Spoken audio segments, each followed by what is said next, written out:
Bienvenidos mis hermanos, vamos a continuar con nuestra serie de estudios El Evangelio de la Serpiente.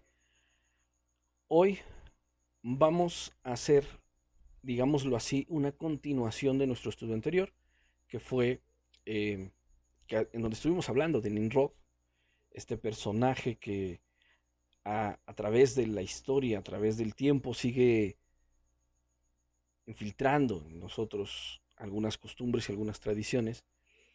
Y hoy específicamente vamos a ver eh, como decía al principio, es como una continuación del tema anterior o como una extensión, mejor dicho, del tema anterior. Y vamos a hablar específicamente de la adoración al sol. ¿Cómo es que el Señor está en contra de estas prácticas? Inconscientemente nosotros hoy en día queremos de buen corazón, de buena forma, servir a nuestro Creador, servir a Elohim, servir a Yahweh. Y muchos creyentes, muchas personas son sinceras en su deseo de servir, pero eso no quita el hecho de que muchas personas estén sinceramente equivocadas y estén cayendo en un error y que en vez de estar adorando al Dios verdadero, estén adorando a Baal, a los Baales, al Dios Sol. Es por eso que quisimos hacer esta extensión, por así decirlo, de nuestro tema anterior. Hoy vamos a ver la adoración al sol.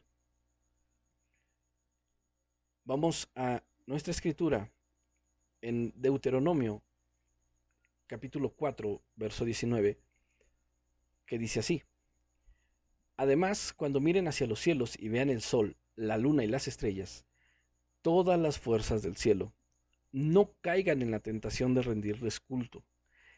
El Señor, su Elohim, se los dio a todos los pueblos de la tierra. Cuando el hombre observaba eclipses, cometas, meteoritos u otros fenómenos, a veces relacionaba estos elementos extraordinarios y poderosos con deidades sustitutas.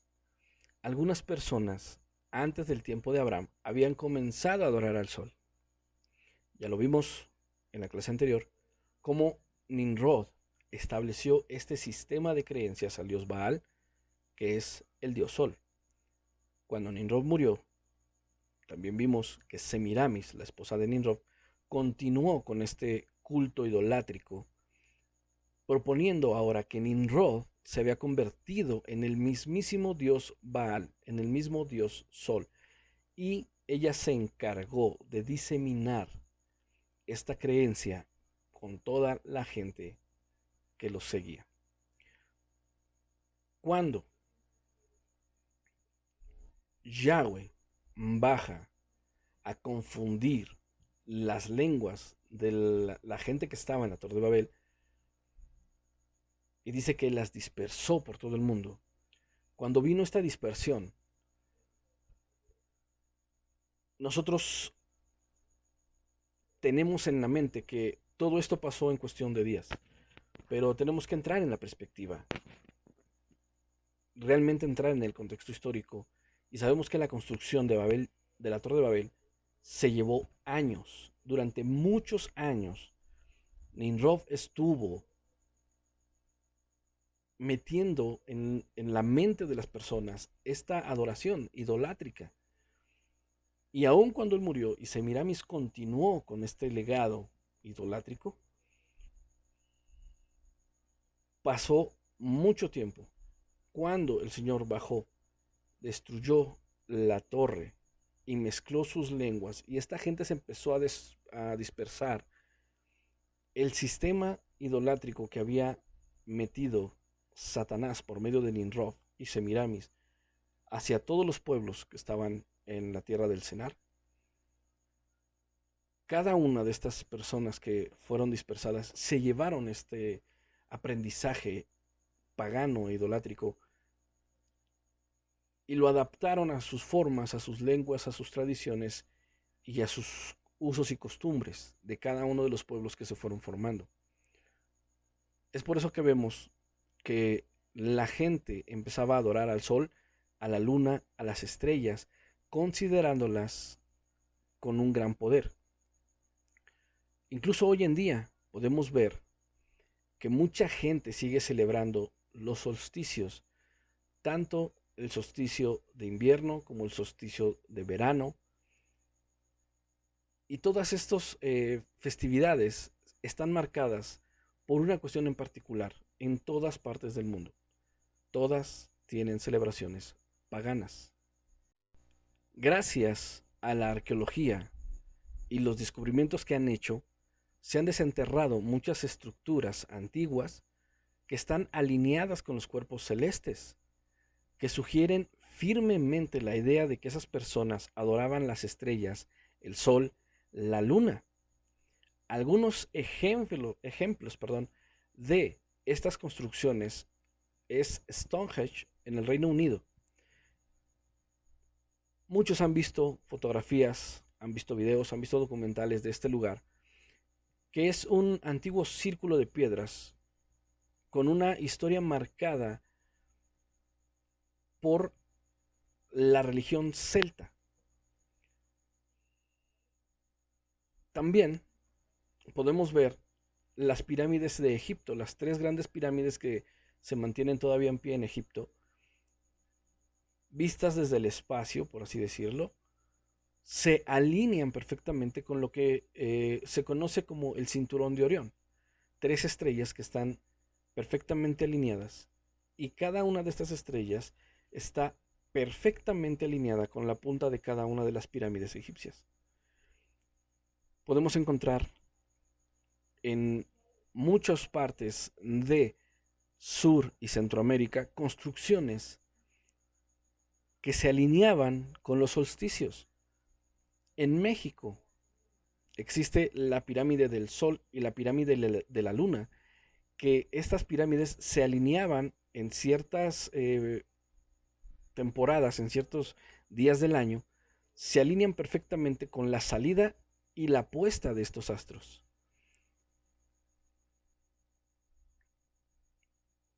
Mencionábamos las piedras de Stonehenge. Estas piedras están alineadas con la aparición del sol en el horizonte en los solsticios de verano e invierno, cuando se mira desde el centro sobre la punta de la piedra en la parte superior, justo a la altura del horizonte, se puede ver perfectamente cómo el sol pasa por ahí.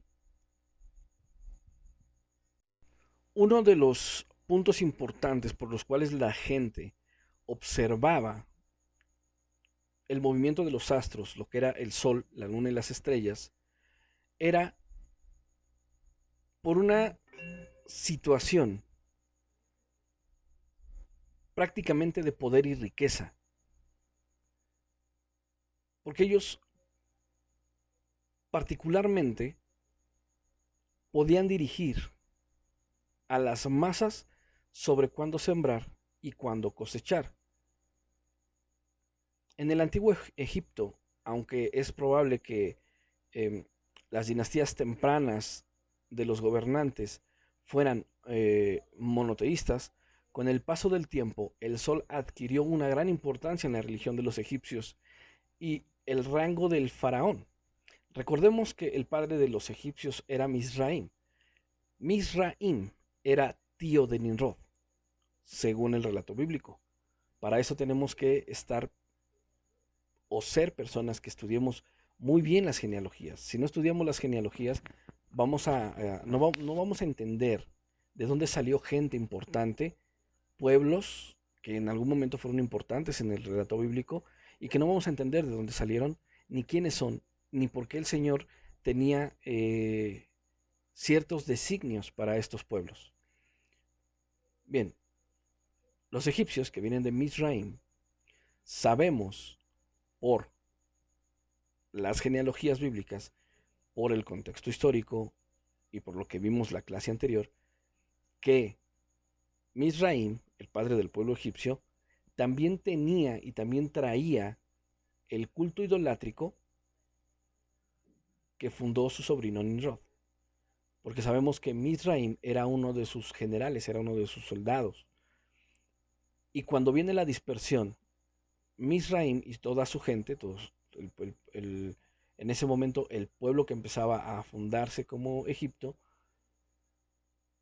se van a lo que es el norte del continente africano, se instalan en esta parte desértica al lado del río Nilo. Ellos se sentían sumamente poderosísimos porque estaban rodeados del gran desierto y ellos se sentían protegidos, ya que enfrente tenían el desierto y a espaldas tenían el mar. Por un lado tenían el río Nilo, que proveía de aguas bastante fértiles, para las que ellos aprovechaban para la siembra, y el único frente de ataque que podían ellos tener era a través del desierto. Por lo tanto, el desierto era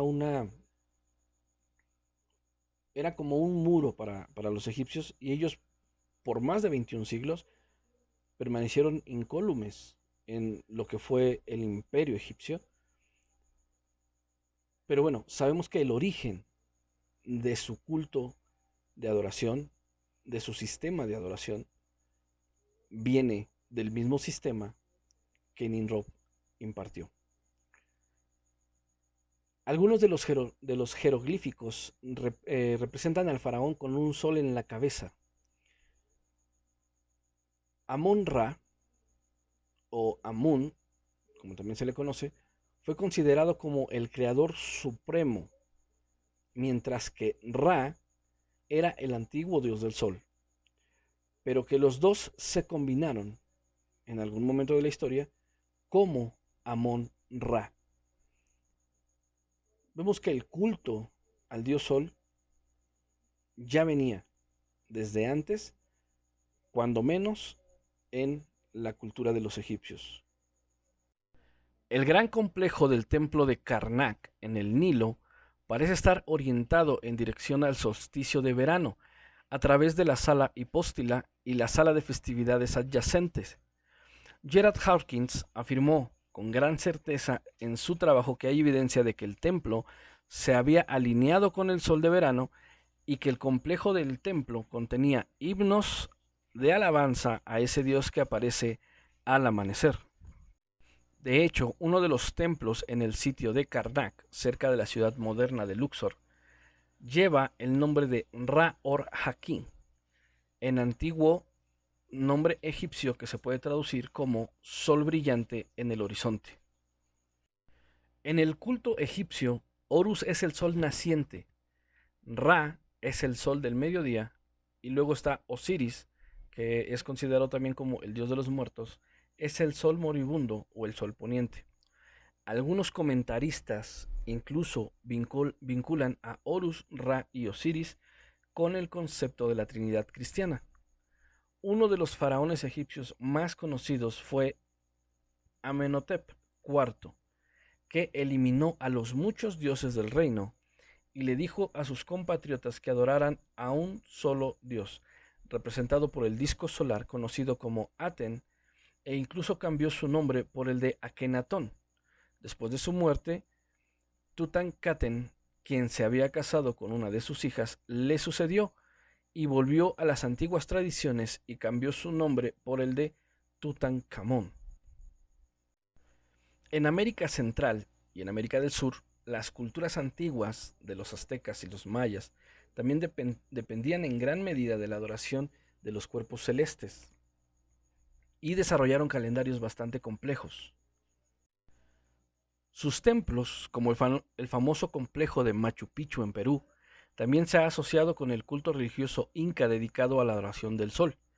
Este sitio tiene varias piedras que se usan como postes de guía conocidos como Intihuatana, que literalmente significa picota del sol, que fueron utilizados por los incas para marcar el solsticio de invierno, el festival inca de Inti Raymi. Algunos comentaristas describen este antiguo festival como un intento de atar el sol para evitar que se mueva hacia el norte y que los días fueran más cortos. En México, el antiguo sitio de Teotihuacán, parece estar alineado con el cúmulo de estrellas conocido como las Pléyades, que anunciaba el día de que el sol estaba a punto, eh, en su punto más alto en el cielo, lo que se le conocía como el cenit. De hecho, las dos grandes pirámides presentes llevan el nombre del sol y la luna, como ya lo habíamos comentado hace un momento. Y los aztecas también se deleitaban con la adoración y el apaciguamiento del sol y realizaban felizmente sacrificios humanos para renovar las energías fallidas de su dios Sol Huitzilopochtli. En otras culturas, en Europa y en Asia, describieron a su creador como el sol que da a luz a las estrellas. Por ejemplo, los mitos asociados con el dios Apolo, el dios Baal, el dios Marduk, Ji y Phoebus. Cabe señalar que a Marduk también se le conoce como Nimrod. Como hemos visto, muchas culturas han estado sumergidas en la adoración al sol. Han estado sumergidas en esta falsa adoración a un astro creado y no directamente al creador. Pero hay algo que sorprende y sorprende demasiado, y es que el pueblo de Israel también cayó en este culto idolátrico rindiendo culto al sol. En Ezequiel, capítulo 8, versículo 16, dice así: Entonces me llevó al atrio interior del templo del Señor, en la entrada del santuario, entre la antesala y el altar de bronce, había unos 25 hombres de espaldas al santuario del Señor. Estaban inclinados hacia el oriente, rindiendo culto al sol. Ni siquiera el pueblo de Israel, que tenían al Eloje verdadero, que tenían a Yahweh, ni siquiera ellos se salvaron de esta práctica pagana e idolátrica. Sabemos perfectamente, por la historia bíblica, en qué desenlazó el pecado de Israel. Ambas casas, la casa del norte o la casa de Israel y la casa de Judá al sur, ambas fueron dispersadas. La casa del norte fue dispersada por Asiria y fue regada entre todas las naciones, mientras que la casa del sur, la casa de Judá, fue llevada cautiva a Babilonia por Nabucodonosor durante 70 años. Debido a este pecado que habían cometido de dejar de lado al Elohim verdadero y empezar a adorar a los Baales. Cada que en la escritura vemos que Israel adoró a Baal, a Astarte, a Astarot, se está refiriendo a Nimrod y a Semiramis. El culto pagano idolátrico que Nimrod fundó en la Torre de Babel alcanzó al pueblo de Israel, y también el pueblo de Israel adoró a este personaje, el cual pues, ya hemos estado hablando tanto en la clase anterior como en parte de esta clase. Pero tenemos algo importante que aprender de la adoración al sol, porque no simplemente es el culto idolátrico que está alrededor de este sistema que Nimrod creó en la Torre de Babel. Hay algo importante que debemos de saber. porque esto va a desembocar en una adoración verdadera a Yahweh. Y es que el día del sol, el día que Nimrod, el día que todas las culturas paganas alrededor del mundo, el día que ellos utilizaban para hacer sus cultos de adoración al sol, era el primer día de la semana. Y actualmente nosotros conocemos el primer día de la semana como el domingo. El día domingo es el día universal en el que los pueblos paganos adoraban al Dios del sol. Cada uno en su contexto, cada uno en su forma, cada uno en su lengua, cada uno en sus tradiciones, con sus nombres y con sus sistemas de creencia, cada uno en particular, pero todos eran dirigidos a la adoración al mismo Dios Baal, al mismo Dios Sol, al mismo Nimrod, al cual Semiramis proclamó como el Dios Sol o el Dios Baal. Entonces, ¿por qué la iglesia cristiana o la iglesia que se dice ser creyente del Mesías guarda el día domingo como el día de adoración y eliminamos uno de los mandamientos más importantes que el Señor desde el Génesis estableció? Guardar el séptimo día, no el primer día de la semana, el séptimo día. El Señor es un Dios de orden. Elohim es un Elohim de orden. Todo lo ordenó en base a su voluntad. Y Él utilizó desde el primer día hasta el día sexto para hacer todo lo que nosotros conocemos el día de hoy. Toda la creación fue hecha desde el primero hasta el sexto día. Y la Escritura dice que el séptimo día Él reposó.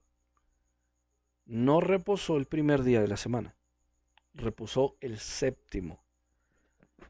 Y gracias a esta adoración pagana al Dios Sol, hemos sustituido el día verdadero de adoración para Yahweh, que es el séptimo día, por el día primero, que es el domingo. Pero vamos a ver el por qué. ¿Por qué nosotros, o por qué el cristianismo, y al decir cristianismo me refiero a los católicos y me refiero a gran parte de las iglesias evangélicas, han cambiado el día de adoración del sábado, del séptimo día, que en realidad Shabbat no significa literalmente sábado, significa día de reposo, la palabra Shabbat, el término hebreo Shabbat significa día de reposo, no significa literalmente sábado. También hay una cuestión que tenemos que entender en cuanto a los calendarios. Pero en el calendario grecorromano, que es el calendario en el cual la gran parte del mundo vive, se tendría que adorar de la forma bíblica. Esto es, guardando el séptimo día, que en el calendario grecorromano vendría siendo el sábado, y no el domingo, que es el primer día de la semana.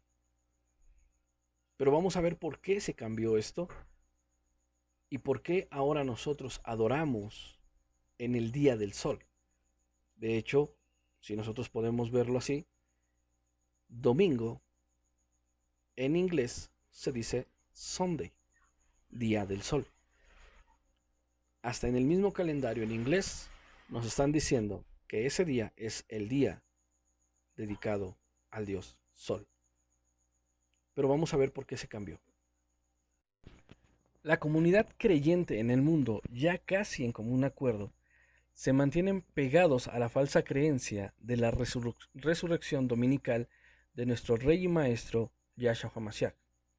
Pero, ¿es acaso lo que enseña la Escritura?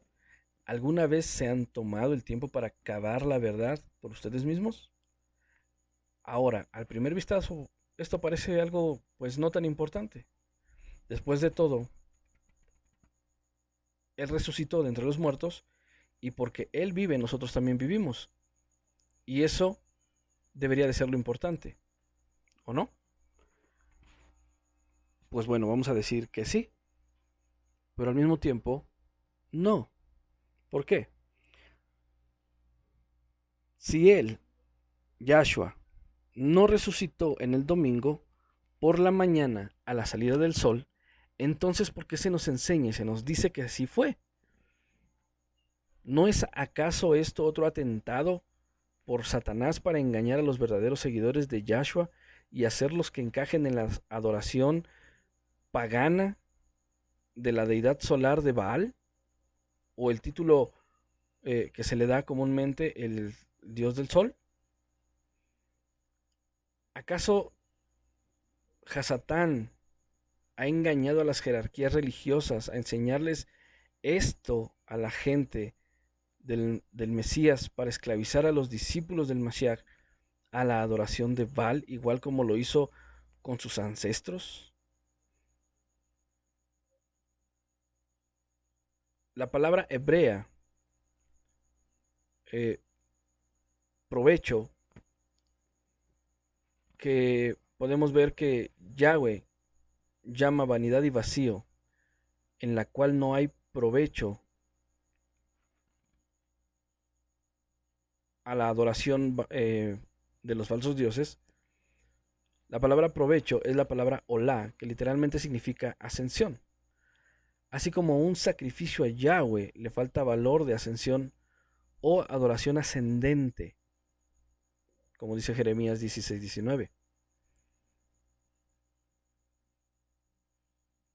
Yahweh, nuestro Elohim, promete acabar con esta ceguera simultánea al tiempo cuando su gente, la casa del sur, la casa de Judá, y la casa del norte, la casa de Israel, descubran su verdadero nombre como Yahweh, como dice Jeremías 16:21. Y vamos viendo algunas referencias para ir entendiendo el por qué es importante los términos, como los hemos manejado aquí, que son los términos en raíces hebreas, para entender realmente lo que dicen las escrituras y ver si realmente Yahshua resucitó el primer día de la semana o resucitó en Shabbat, en el séptimo día de la semana. En Levítico 23 vemos el uso de la palabra Shabbatón, que es el Strong H7677, que como lo dijimos, Shabbatón se deriva de la palabra Shabbat, que significa día apartado o día de reposo. El Shabbatón es un Shabbat grande o un Shabbat especial, también conocido como un Shabbat anual. Este término es usado en referencia directa a las Moedim o a las fiestas apartadas, como lo es Yom Teruah, la fiesta de las trompetas. Esto lo vemos en Levítico 23:24, como a la fiesta de Yom Kippur, el día de la expiación, Levítico 23:32, y el primero y último día de las fiestas de Sukkot o la fiesta de los tabernáculos, en Levítico 23:39. La palabra que se utiliza para el Shabbat semanal es el Strong H7676. Claramente vemos que Shabbatons son días especiales de renovación anual, junto con el día de reposo semanal conocido como Shabbat, pero entendiendo la diferencia en la terminología entre Shabbat y Shabbatón, debe de ser esencial para el entendimiento del tiempo preciso de la resurrección del Mashiach en el Evangelio. como en el griego no hay palabra para Shabbat o Shabbatón, porque obviamente no, la cultura hebrea no compagina con la cultura griega, los griegos obviamente pues no celebraban ni honraban el Shabbat. Y pues obviamente las culturas o las religiones que están basadas en las traducciones griegas, pues obviamente tampoco. Así que los términos para Shabbat y Shabbatón tuvieron que ser preservados en el texto griego del Brit Hadasha. Es decir, cuando nosotros vemos en lo que es conocido como el Nuevo Testamento, en algunas versiones se ha traducido malamente, porque no significa eso, se ha traducido a sábado. El problema es de que sábado, para nosotros en nuestra cultura occidental, hace referencia a un día de la semana, que nosotros en el calendario gregoriano conocemos como el séptimo día de la semana. Pero en realidad Shabbat no significa sábado, sino simplemente día de reposo. Pero en algunas versiones bíblicas se ha respetado y se ha dejado el título Shabbat para hacernos referencia a estos días especiales, estos días de reposo, que la cultura hebrea pues sí guardaba. En el diccionario completo, lo que es el diccionario exhaustivo Strong, bajo lo que es el griego, en el G4521, Shabbatón se dice que es de origen griego y por extensión significado semana o semanas, ya que como dijimos no hay una palabra para traducir Shabbatón o Shabbat. Ellos simple y sencillamente la colocaron tal cual. Los traductores colocaron Shabbat o Shabbatón, pero en este caso Shabbatón no se hace referencia al Shabbat semanal, que es cada séptimo día, sino a la festividad anual. Por eso su significado es semana o semanas. Y esta es la llave para el entendimiento de la resurrección de Yahshua. En cada texto griego donde se refiere a la resurrección, la palabra usada es la palabra hebrea Shabbatón. Y encontramos el término Shabbatón en textos como Mateo 28.1, Marcos 16, versículo 2, versículo 9, Lucas o Silvano 24.1, en el libro de los Hechos, en el capítulo 20, versos 6 y 7, y en Primera de Corintios 16, verso 2. Ya que no hay palabras griegas para Shabbat o Shabbatón, ambas palabras hebreas se mantienen preservadas en el texto griego tal cual son en el texto hebreo.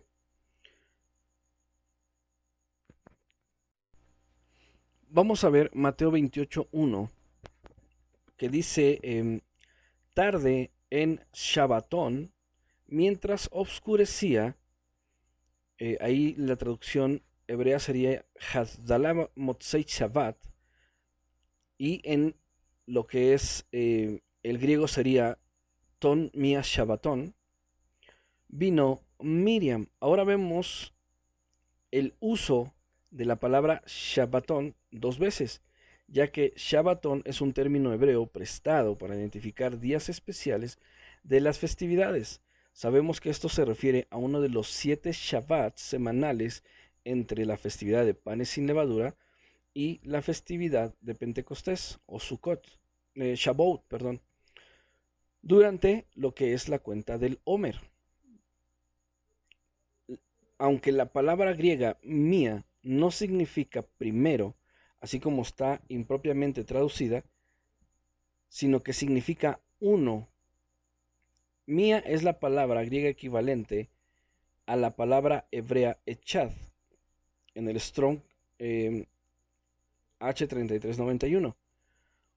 Puede significar primero en alguna sintaxis, pero no en la forma que es usada en el Nuevo Testamento para comprobar una resurrección dominical.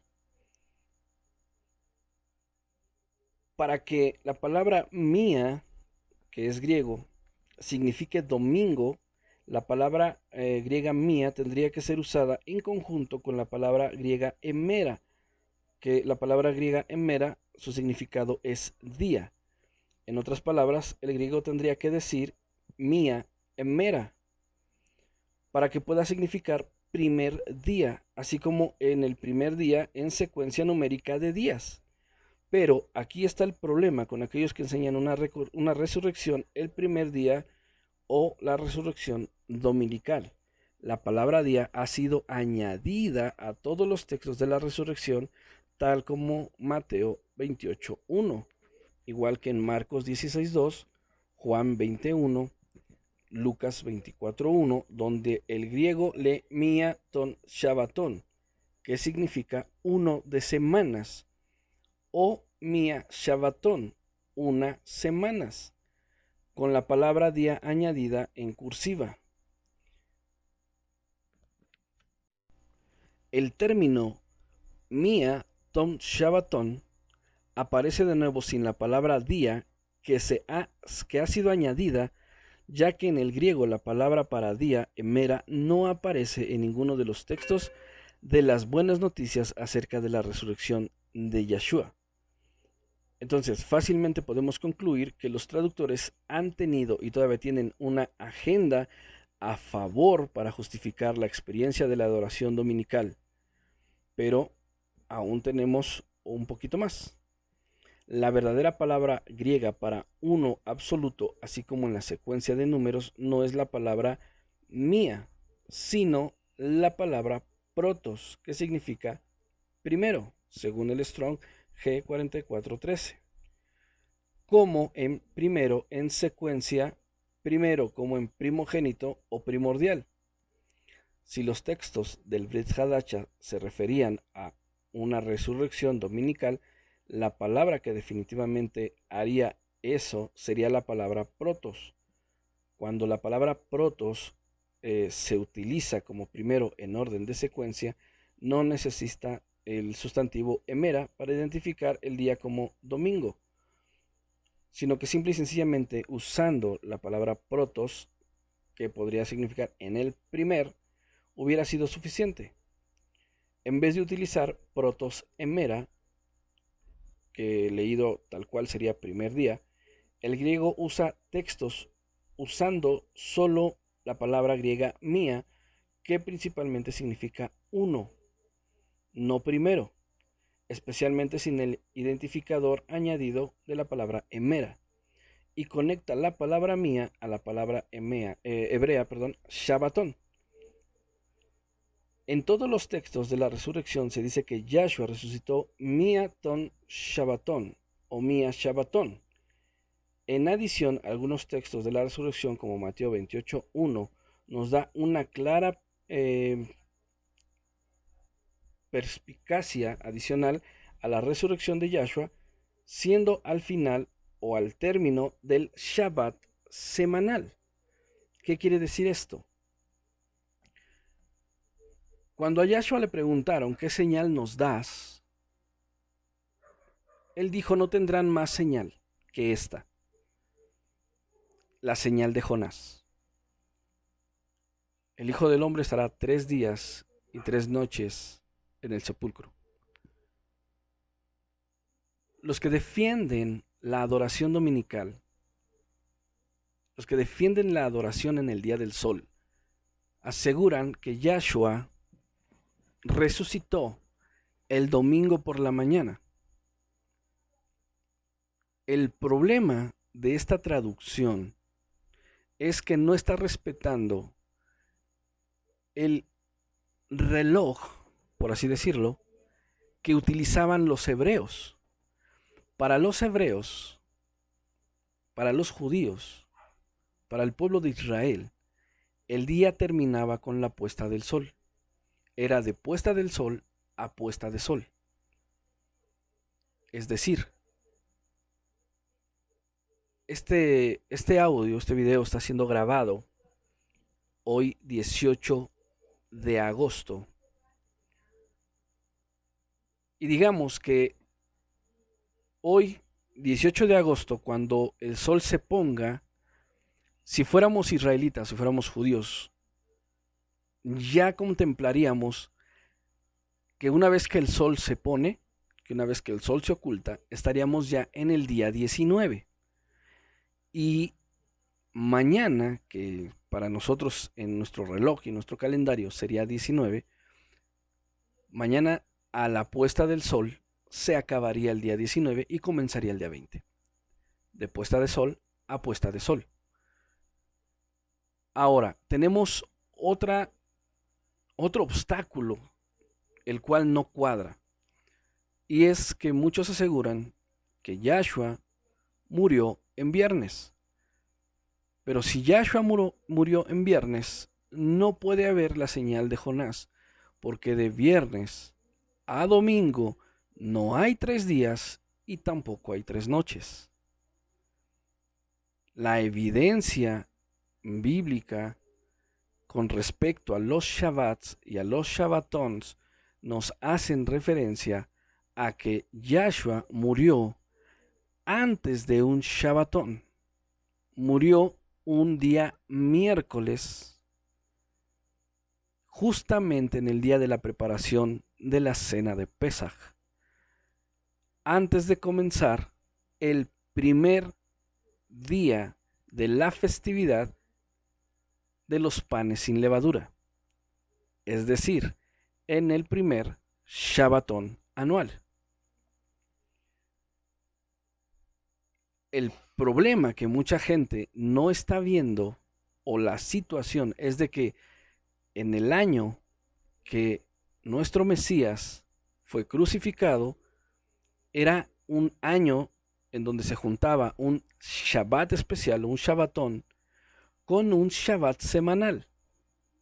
Es decir, Yahshua murió el miércoles por la tarde, el jueves era un Shabbatón especial y el día viernes comenzaba el Shabbat semanal. Si nosotros hacemos la cuenta, Yahshua murió el miércoles y resucitó en el Shabbat semanal. Y si nosotros hacemos esa cuenta, nos van a dar sin problema 3 días y 3 noches, como la señal de Jonás lo había estipulado. Yahshua resucitó en Shabbat, cuando Miriam de Magdala va a la tumba y ya no encuentra a Yahshua en el sepulcro. Dice que era el primer día de la semana, muy de mañana. Esto es, en la salida del sol del primer día, que es domingo. Pero Yahshua ya había resucitado. No resucitó en el domingo. Yahshua ya había resucitado desde la noche anterior, que era Shabbat. Él ya no estaba en el sepulcro desde el término del Shabbat. Es decir, Yahshua tenía aproximadamente más de 12 horas de haber resucitado cuando Miriam de Magdala fue a la tumba, evidenciando que nuestro Mashiach, aún en su resurrección, lo hizo en el día especificado que el Padre había dado para reposar. Es el Shabbat, el día de reposo. Pero vamos un poco más adelante. Debemos entender que las escrituras son claras en que los discípulos de Yahshua tienen que buscar, aceptar y abrazar la verdad. La adoración del día domingo en la Cajal no es un sacramento, no es un día de observancia, no es un día de adoración válido en el nuevo pacto, sino una infiltración, una mentira de Hasatán infiltrada acerca de la deidad celestial solar del dios Baal, del falso dios Baal, en la Cajal israelita del pacto renovado. Sin embargo, todavía es Yahshua el rey sobre todo Israel, quien en estos últimos días está purificando a los hijos de su pueblo y a sus estudiantes a través de la corrección del Ruach HaKodesh en cada uno de nosotros. La escritura es clara, es evidente. El día de adoración al sol es una infiltración, es un atentado contra el verdadero día de la adoración a nuestro Dios Yahweh Elohim. Tenemos un llamado a salir de la Babilonia espiritual. Tenemos un llamado a permanecer firmes en los mandamientos de Elohim. Y uno de los mandamientos de Elohim, que este tema lo vamos a ver más adelante cuando hablemos acerca de la ley de Elohim, que no ha sido abolida. Uno de los mandamientos es: acuérdate del día de reposo, acuérdate del Shabbat, para guardarlo y apartarlo para tu Dios, Yahweh, para nuestro Señor y nuestro Adón, Yahshua HaMashiach.